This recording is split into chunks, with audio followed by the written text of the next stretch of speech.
L'une des conférences de presse les plus attendues. Celle de Mahamat Saleh Haroun, réalisateur de L'homme qui crie. L'homme du jour est cinéaste et journaliste de formation. Il est témoin de son temps. On tournait ce film et on se disait qu'à tout moment, en fait, le vent pouvait tourner.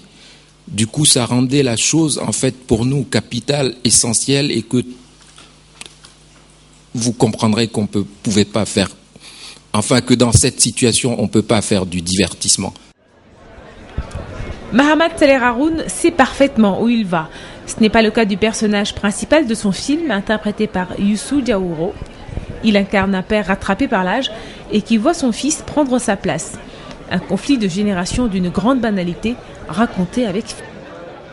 L'Afrique prouve depuis des siècles, puisqu'on a eu l'esclavage, la colonisation, qu'en perdant nos traditions, nous devenons de plus en plus forts et que nous continuons d'exister. Donc qu'on ne me fasse pas des films sur les traditions en nous disant que si ça disparaît, on risque de disparaître. C'est pas vrai.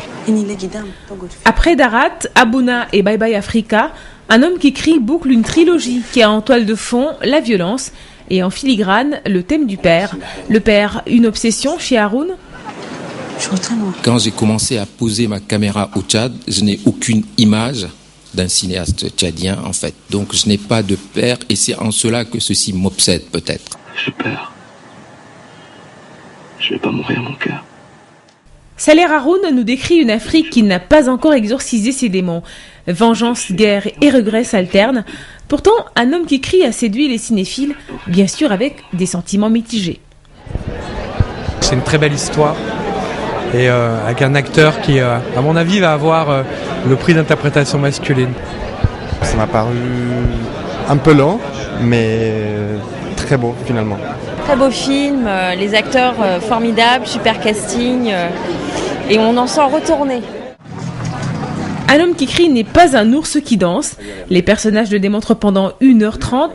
Serré et large au zoomé, Saleh Haroun et sa caméra nous décrivent une Afrique debout, malgré un quotidien pas toujours rose. La force du film, ces personnages qui forment une famille.